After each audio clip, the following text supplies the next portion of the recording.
கடுகு வெந்தய பொடி எப்படி செய்யலாங்கிறத பார்க்கலாம். புதுசாக இப்போ சமையல் பண்ண கற்றுக்கிறவங்களுக்காக இந்த வீடியோ போடுறேன். 1 கப் கடுகு எடுத்துக்கிட்டா அதில் 1/2 கப் வெந்தயம் எடுக்கணும்.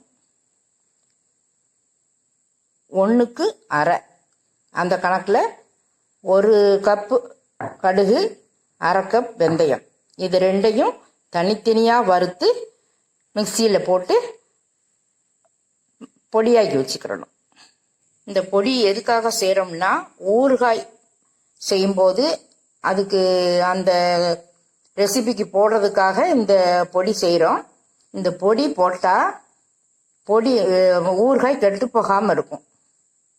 இப்போ தனித்தனியாக வறுத்து பொடி செய்துக்கலாம். கடுகு போட்டு வறுத்துக்கலாம்.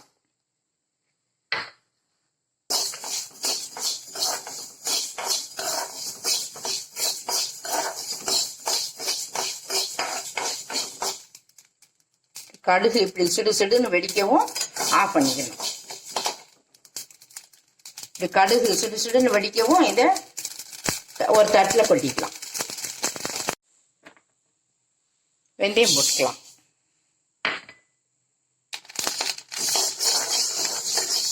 கடுகு இப்படி பொன்னிறமாக வரவும் எடுத்துக்கலாம். இப்போ ரெண்டையும் வறுத்து பிளேட்டில் தட்டி வச்சுட்டேன்.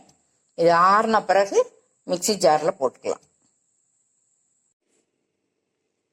இப்போ கடுகு வெந்தய பொடி அரைச்சிட்டு வந்தாச்சு. இதை நல்லா ஆற வச்சு ஒரு பாட்டிலில் போட்டு ஃப்ரிட்ஜில் வச்சுக்கணும். வச்சு நம்ம ஊறுகாய் போடும் போதெல்லாம் இதை சேர்த்துக்கலாம். எல்லா ஊறுகாயிலையும் போடலாம். மிளகாய் ஊறுகாய், மாங்காய் ஊறுகாய், எலுமிச்சங்காய் ஊறுகாய், நாரத்தங்காய் ஊறுகாய், இப்படி ஊறுகாய் வகைகளில் எல்லா இதுலேயும் இதை சேர்த்துக்கலாம். சேர்த்தா நல்ல ஊறுகாயும் நல்ல டேஸ்ட்டாக இருக்கும், மணமாக இருக்கும், ஊறுகாயும் கெட்டு போகாது. இது பிடிச்சிருந்தா சப்ஸ்கிரைப் பண்ணுங்கள், லைக் பண்ணுங்கள், கமெண்ட்ஸ் கொடுங்க.